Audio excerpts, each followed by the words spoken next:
Number 10. Black Panther. The leader of Wakanda made his first comic book debut appearance in Fantastic Four issue 52 in 1966. He is often credited with being the first black superhero to appear in comics. The only sad thing is that it took us that long to get one. The 60s! Such a long time in comics, so long. He was created by Stan Lee and Jack Kirby. The first story involving him in the pages of Fantastic Four Volume 1 are pretty hilarious and great. If you haven't read them, you kind of should. They're interesting. Black Panther invites the Fantastic Four to Wakanda. Naive as they are, they accept. But what they don't know is that Black Panther longs to fight them. Of course, while the comic originally seems to be spinning Black Panther as a villain, it is later revealed that he only wanted to test them, and the fighting was merely to prove their merit as he needs their help. In the next issue, issue 53, we learn more about his backstory and why he has sought out the Fantastic Four. We are also introduced even more to the land of Wakanda with its unique combination of new age tech and tradition, old and new. So there you have it. Number 9. Green Lantern. Before Hal Jordan or Guy Gardner, there was Alan Scott. He was the first Green Lantern and was created by Martin Nodell, making his comic book debut in All American Comics issue 16. When this first Green Lantern made his appearance, he probably seemed to be pretty cool, I'm sure. This was way back when the Green Lantern was still an actual lantern, by the way. It's just this lantern he was carrying around. But in retrospect, Alan Scott is known as being one of the silliest Green Lanterns, because he has one of the strangest weaknesses in comic book history. Wood. While there definitely wouldn't be openly gay superheroes for some time yet since he was introduced in 1940, I like to think the fact that he is helpless against wood might pose a double or symbolic meaning. I'll just let you ponder what you will about that. But that's just me. Either way, the weakness is a hilarious one to see in comics, just villains beating him with wooden clubs and baseball bats, and it would later be fully explained and made semi-logical later on, but still, it's ridiculous. And I love it. Number 8. Lone Ranger. The Lone Ranger originally started appearing in a comic strip and would later receive his own comic book series in 1948, which went for over 100 issues. Before he was even in comics though, Lone Ranger was a superhero recognized for his radio show, which debuted in the early 1930s. The first few comics consist of compilations of his comic strips, but new stories began with Lone Ranger starting with issue 38, which saw Paul S. Newman writing and Tom Gill on art. The Lone Ranger was known as a mysterious masked Texan Ranger who would fight bandits and outlaws in the Wild West of America, with his loyal pal Tonto and his trusty steed Silver. Hi-ho Silver away! Number 7. RIOT. RIOT is, well you guessed it, another symbiote created because of the Life Foundation. RIOT bonded with Trevor Cole, who was a mercenary. RIOT took on a very similar appearance to Venom. His build, size, and color scheme were all very similar. He's also considered to be the most violent of the Life Foundation creations. RIOT is also the only one of his siblings to make a live action appearance, so far. He was the main antagonist in the 2018 film Venom. Now in the film he didn't actually merge with Trevor Cole, instead he went with the head of the Life Foundation, Carlton Drake. Who knows? Maybe we'll see some of Riot's siblings in future films. Number 6. Superman. Superman is that hero that you usually think of when someone asks who the oldest superhero is during a trivia night. And honestly, I'm sure it's an acceptable answer by most trivia standards. But not here. Not here. Here we go further. Superman is widely thought of as being one of the oldest, the original American comic book superhero. But seeing as how he is number 6 on this list, I think us mega nerds would likely know otherwise. Still, he came out in 1938 and first debuted in Action Comics number 1. And honestly, if you read his original appearance, it's easy to see what all the hullabaloo is about. It's basically a piece created to show off and introduce just how unstoppable Superman is. In fact, Superman would continue to be presented as near invincible until the 80s, acquiring more and more powers with each appearance. And then we had to fix that. We had to tweak that because it's too much power. Superman was created by Jerry Siegel and Joe Shuster. Number 5. Green Lantern. This comic was originally published by National Periodical Publications, who, as we know now, would later become one of the companies that would amalgamate into DC Comics. The series would run for 38 issues and would introduce the first Green Lantern, Alan Scott. One of my favorites to bring up because I get to talk about his weakness to wood. In this first issue, we would discover how Alan got his powers from both the Green Lantern ring and an actual Green Lantern, which was created by an old Chinese lamp maker from molten green space metal that had crashed to Earth via meteor. This original series really put the lantern in Green Lantern. It's not even a funny joke, it's just really bad. You're welcome. Number 4. Khazar. Khazar is known as being one of the first Marvel superheroes. Can you guess who the other one is? Let me know in the comments. But there are actually two Khazars. The one I'm referring to here is David Rand. He appeared in Marvel before they were even known as Marvel back when they were Timely Comics in 1936. Khazar shared many similarities with Tarzan and was very passionate about protecting the surrounding wildlife and animals where he grew up. He also fought against Germany with the Allies in World War II, fun fact. In fact, the last story we have of him shows him setting out to provide more wartime aid. The other Khazar we would meet later in the 60s was known as Kevin Reginald, and was the son of the man who discovered Savage Land. Both Khazars also appear to be English. They had an English heritage anyways. Interesting. Number 3. Toxin. Toxin is one of the newer ones on this list, but of course that doesn't mean he's actually really new.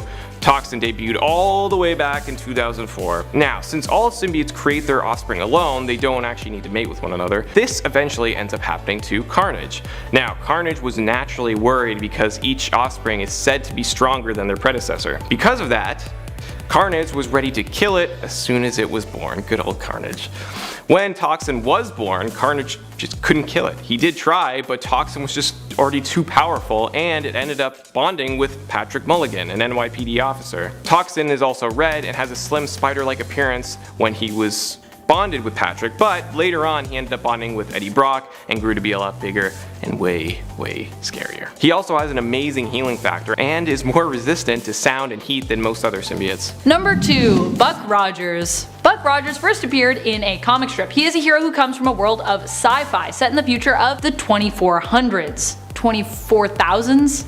2400s, yeah, 2400s. Depending on what medium or comic you're reading, the last 2 digits of that year are also apt to change for his story. He made his comic strip debut as Buck, but the character was originally named Anthony Rogers in the novel that inspired the comics, Armageddon 2419 AD, written by Philip Francis Nolan. The story follows the adventures of a young man who is frozen for almost 500 years in suspended animation before waking up in the future and rediscovering the world he once knew, in a time that he is less familiar with. Honestly, if you aren't aware of Buck Rogers, but you are a fan of cosmic superheroes or sci-fi and weird space adventures, I highly recommend you check this classic out. Also, if you just like some time travel-y stuff. Who doesn't like time travel-y stuff? Everyone is like me, I hate it, but there's a few of us I know that like it. Number 1. Spring-Heeled Jack. Spring-Heeled Jack was originally a character in English folklore and urban legends. His being was reportedly cited all over Great Britain in the 1830s, and the stories involving him inspired writers to use him as a character in both a play and in Penny Dreadful novels, which were short serials, the original comic books really of the time. He has since seen other comic book series dedicated to him as time has progressed. Spring-Heeled Jack was originally described as a gentlemanly looking demon, and later described as looking like the devil himself, complete with horns. He was often known for breathing fire. Whoa, scary stuff. While his character was originally posed as a villain, he later developed into a misunderstood hero, a nobleman who sought to steal from the rich and give to the poor, complete with his own gadgets to help him perform his noble feats. Kinda like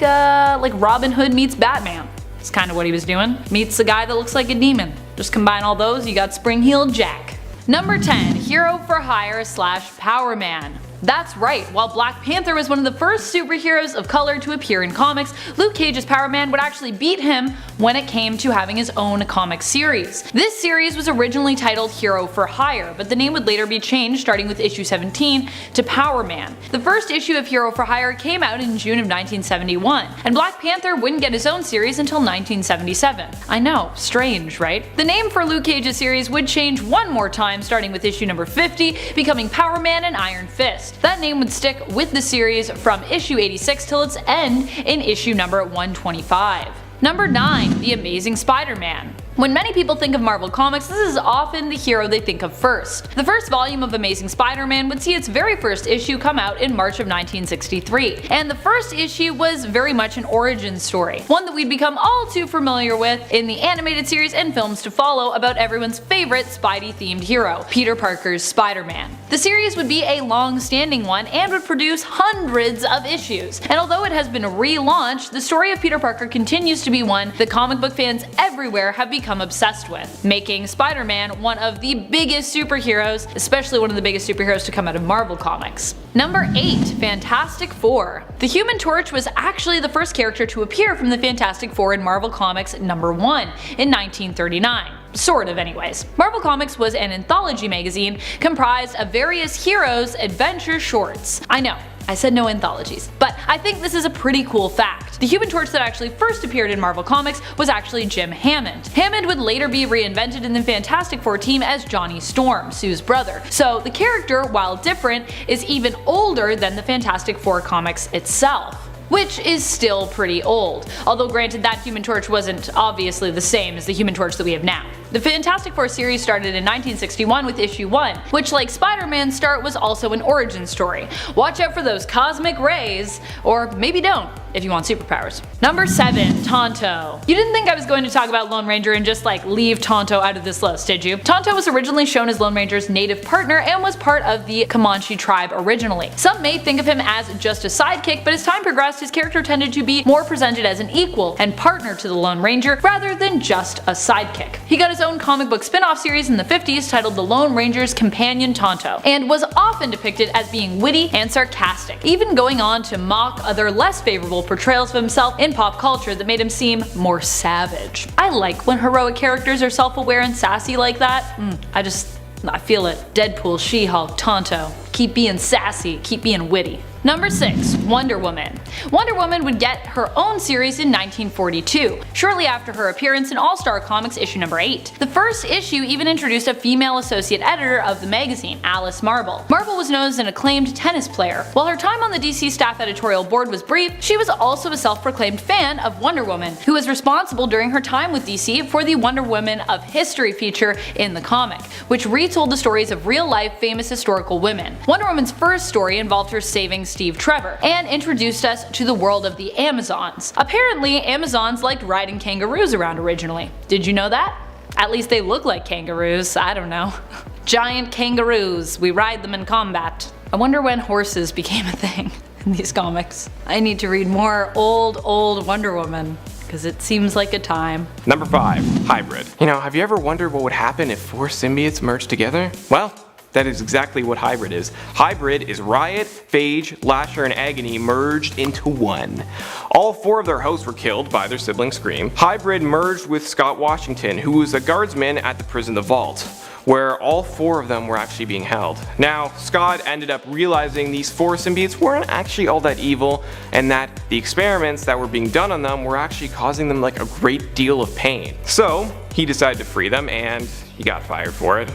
They eventually bonded with him, and because of that, Scott actually regained the ability to walk. You see, years earlier there was a shooting that killed his brother and left him paralyzed.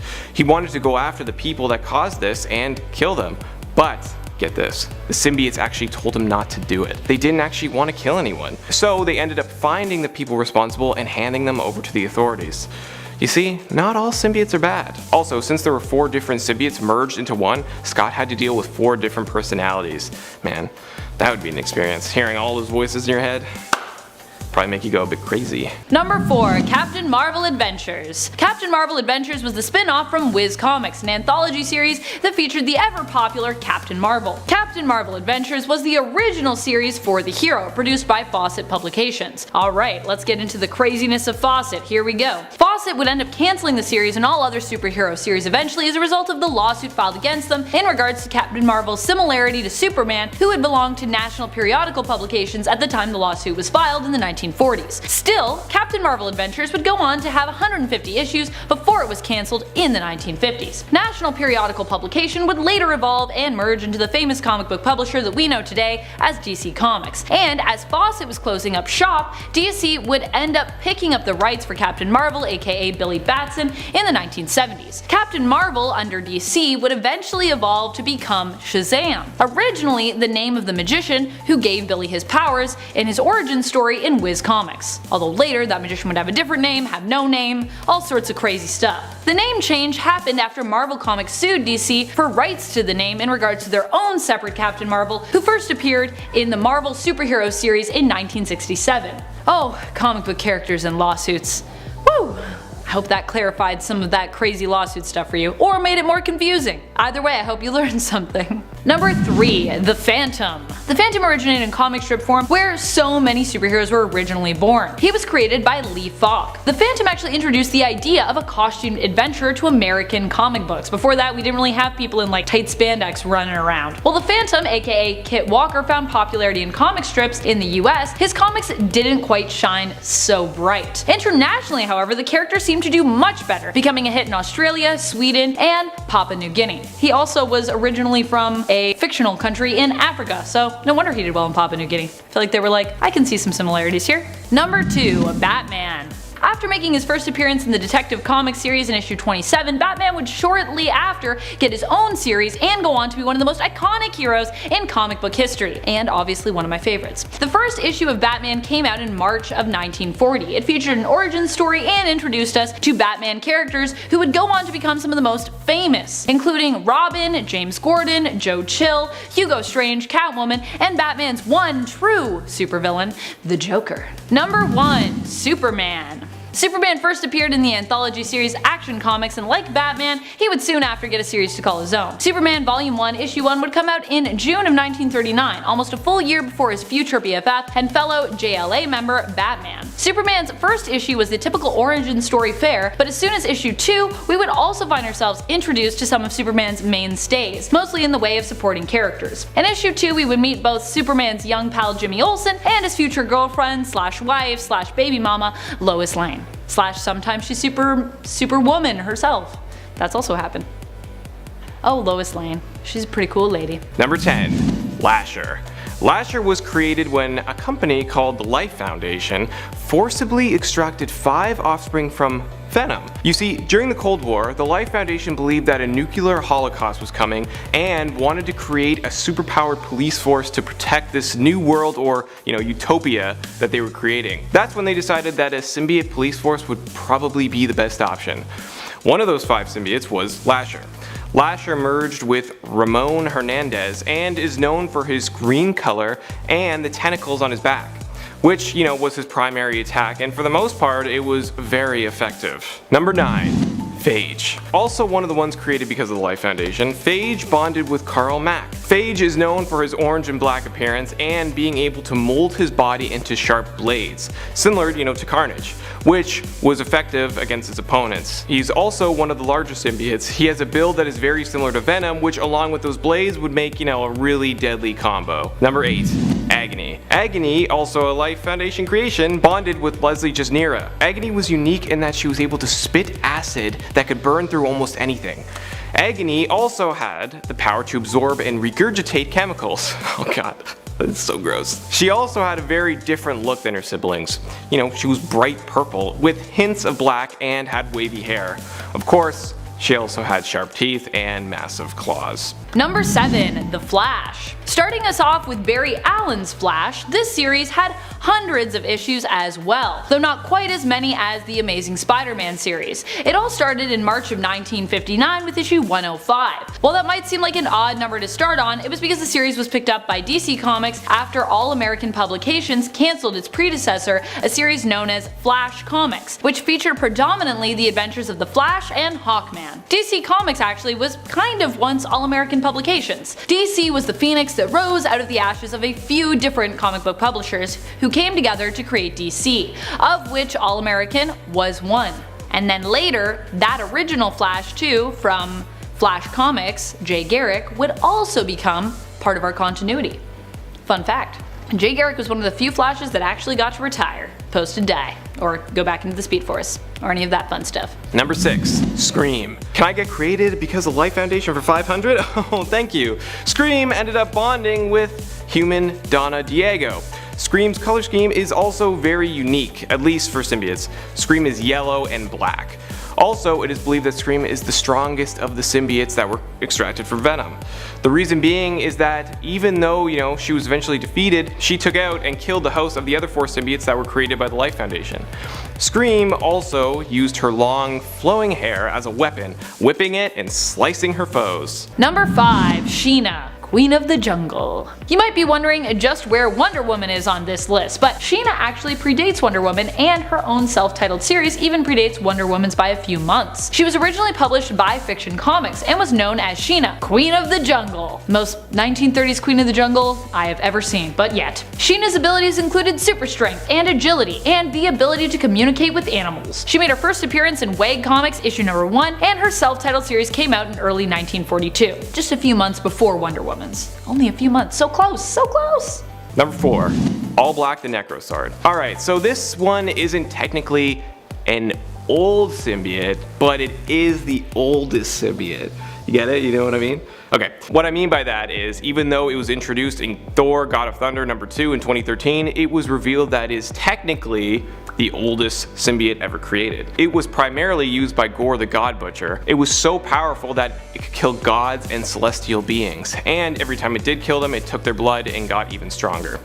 It instantly became a fan favorite, and because of it, we got one of the most popular Thor stories ever written. And, fun fact, it has also been used by Galactus to destroy worlds. I mean, the thing is insanely powerful. Number 3. Captain America Comics. Captain America was one of the first Marvel heroes to get his own series. Captain America Comics was the original name of the series, and its first issue came out in March of 1941. Unsurprisingly, the cover features Cap punching Hitler in the face, pretty much establishing what kind of hero Steve Rogers would be from day one.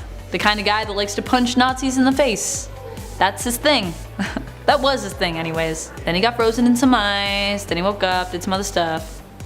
You know how it goes. Number 2. Carnage. Carnage is the first child of Venom. Carnage is all red and is one of the most powerful and terrifying symbiotes around. Seriously, this guy is what nightmares are made of. And to make matters worse, he bonded with a serial killer, Cletus Cassidy, who we will finally see in live action for the very first time this year in Sony's Venom 2. I mean, fingers crossed it turns out well. I'm really hoping. Okay, but back to the comics. Carnage was created when Venom left behind his offspring in the prison where Eddie Brock was being held. This new symbiote offspring made its way to Eddie's cellmate, Cletus. Cletus then broke out of prison and began murdering a ton of people. No surprise there. Carnage also went on to become one of Spider-Man's greatest foes. Number 1. Venom. The original symbiote. While he may not be the strongest or technically the oldest, Venom is still considered to be the best by a lot of fans. There's a reason people have grown to love symbiotes so much, and it all has to do with this guy. He was first introduced when he bonded with Peter Parker, giving him, the famous black suit. Although, fans weren't instantly happy with Spider-Man's new look. It did become a lot more famous and well liked as time went on. They eventually did make him change back to his, good old red and blue spandex. And the alien symbiote found its way to another host, Eddie Brock. Fans just couldn't get enough of Venom, and to this day, he is regarded as one of the greatest Spider-Man villains of all time. I mean, the guy had his own film in 2018 and it grossed over $856 million at the worldwide box office. And that was with a mixed response. Not a lot of villains could do that.